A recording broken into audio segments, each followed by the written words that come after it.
वंदे मातरम बच्चों। आज कई दिनों के बाद हम फिर से अपनी इन क्लासेस को शुरू कर रहे हैं।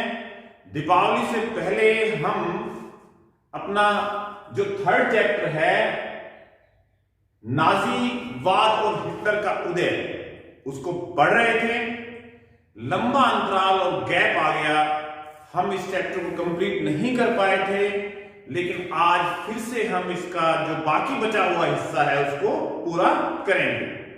ये अलग बात है कि हमने अपनी जो स्कूल की ऑनलाइन क्लासेस हैं उसमें इस चैप्टर को कर लिया, लेकिन जो बच्चे YouTube के द्वारा इसको कर रहे थे उनके लिए भी हमने सोचा कि इस चैप्टर को इस YouTube चैनल पे भी हमें पूरा करना चाहिए। बेटा, जैसा कि आप जानते हो, ये जो हमारा चैप्टर था इसके फर्स्ट जो 3 पॉइंट थे वो हम पढ़ चुके थे। स्टार्टिंग में हमने देखा कि कैसे प्रथम विश्व युद्ध के बाद जर्मनी के अंदर वाइमर गणराज्य की स्थापना हुई। वाइमर गणराज्य को बहुत कठोर शर्तों वाली वर्साई की संधि पर हस्ताक्षर करने पड़े। फिर वहां पर जो जर्मनी की आर्थिक हालत खराब थी, उस स्थिति में हिटलर का उदय हुआ। सेकंड टॉपिक में हमने हिटलर का उदय पढ़ा था।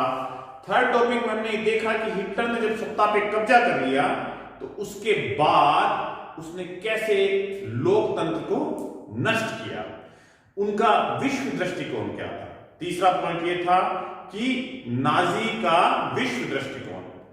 आज हम इसका चौथा बिंदु, फोर्थ पॉइंट स्टार्ट करेंगे, जो है कि नाजी जर्मनी में युवाओं की क्या स्थिति थी। एक्चुअली बेटा, जो हिटलर था उसका यूथ में बहुत इंटरेस्ट था, युवाओं में उसकी बड़ी रुचि थी। उसको लगता था कि यदि मैं युवाओं को नाजी फिलॉसफी से या अपने दृष्टिकोण से प्रभावित कर पाया तो भविष्य में पूरे जर्मनी पर ज्यादा नियंत्रण रख पाऊंगा।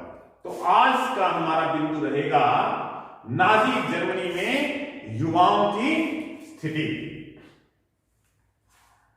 नाजी जर्मनी में स्कूलों के अंदर सफाई या शुद्धिकरण का अभियान चलाया गया। शुद्धिकरण, इसमें वो ये कहते थे कि जो लोग यहूदी हैं, चाहे वो टीचर्स हों या स्टूडेंट हों, यहूदी जो हैं या फिर उनको उन्होंने कहा अवांछित, यानी जिनकी आवश्यकता नहीं है, अनवांटेड यहूदी और अवांछित अध्यापकों को और बच्चों को स्कूलों से निकाला गया। इस कार्यक्रम को उन्होंने नाम दिया शुद्धिकरण।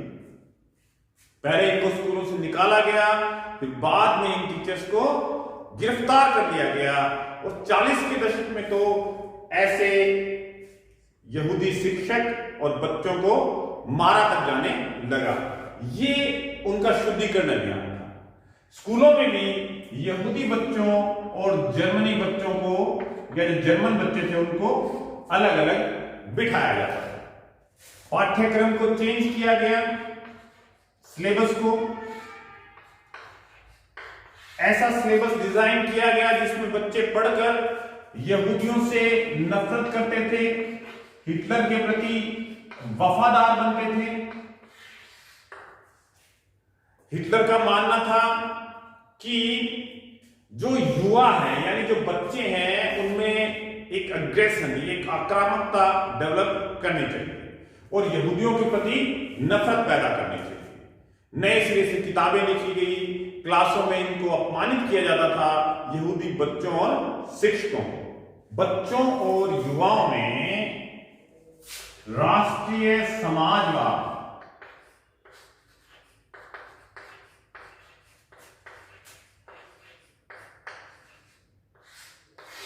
ये डेवलप करने के लिए या इसकी भावना विकसित करने के लिए युवाओं के संगठन को ये जिम्मेदारी सौंपी गई। 10 साल तक के सभी बच्चे नाजियों के एक संगठन युंग फोक के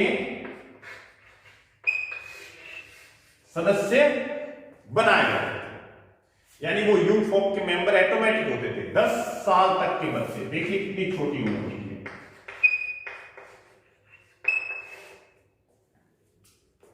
और उसके बाद 14 वर्ष तक के बच्चे नाजियों के यूथ संगठन, जिसका नाम बाद में बदलकर हिटलर यूथ कर दिया गया था, उसके सदस्य बनाए जाते थे, जहां पर इनको आक्रामकता, अग्रेशन, हिटलर के प्रति फेथ, यहूदियों से नफरत, इस तरह के विचारों से लैस किया जाता था। ये हिटलर की युवाओं के प्रति सोच थी। इस तरह से उसने जो यंग है उसको कैप्चर करने की कोशिश की। और 18 साल के बाद इनको एक कंपलसरी लेबर सर्विस ज्वाइन करनी पड़ी और इसके बाद वो आर्मी में चले जाते थे। ये युवाओं की स्थिति, यानी सारे के सारे युवा इनडायरेक्टली नाजी पार्टी के मेंबर बना लिए जाते थे। ऐसा हिटलर ने किया। तो आज हमने एक छोटा सा टॉपिक किया, काफी दिनों के बाद स्टार्टिंग की है। कल हम इसके सब पॉइंट मातृत्व पर चर्चा करेंगे, यानी माताओं के प्रति उसका क्या नजरिया था। उससे पहले देखो बेटा, ये जो इसकी युवाओं की स्थिति से संबंधित जो आपके चैप्टर में डायग्राम हैं, जो चित्र दिखाए गए हैं, उन पे थोड़ी सी चर्चा हम करते हैं। जैसे कि आप सबसे पहले ये देखिए, अपनी स्क्रीन पर एक चित्र दिखाया गया है जिसमें एक यहूदी विरोधी विषयों की पढ़ाई को दर्शाता हुआ क्लासरूम है, जिसमें यहूदियों का मजाक उड़ाने के लिए एक स्टूडेंट ब्लैक बोर्ड पर एक ड्राइंग को डायरेक्शन में या दिखा रहा है और टीचर उसको एक्सप्लेन कर रहा है।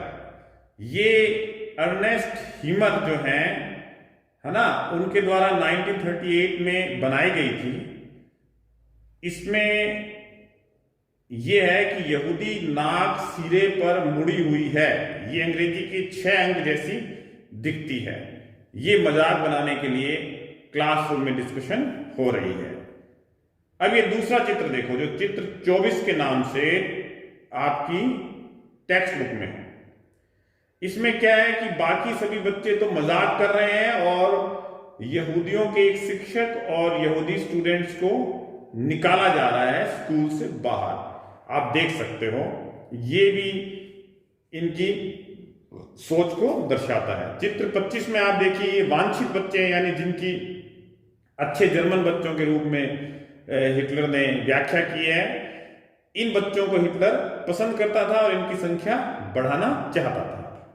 ये देखिए चित्र 26, इसमें यह दिखाया गया है कि यूरोप के अधिकृत पोलैंड में बसाने के लिए ये शिशु अपनी मां के साथ वहां जा रहा है, जब हिटलर ने पोलैंड पे कब्जा कर लिया उसके बाद।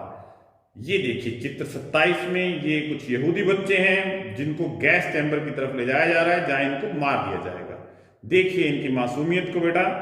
ये हिटलर की पॉलिसी थी जो निश्चित रूप से आज के विश्व में मानवता के दृष्टिकोण से बिल्कुल भी उचित नहीं है।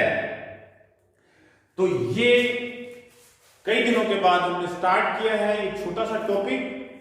इसमें से प्रश्न बन सकते हैं कि हिटलर की युवाओं के प्रति क्या सोच थी, या ये यंग फोक जो ऑर्गेनाइजेशन थी, जो संगठन था, वो क्या था।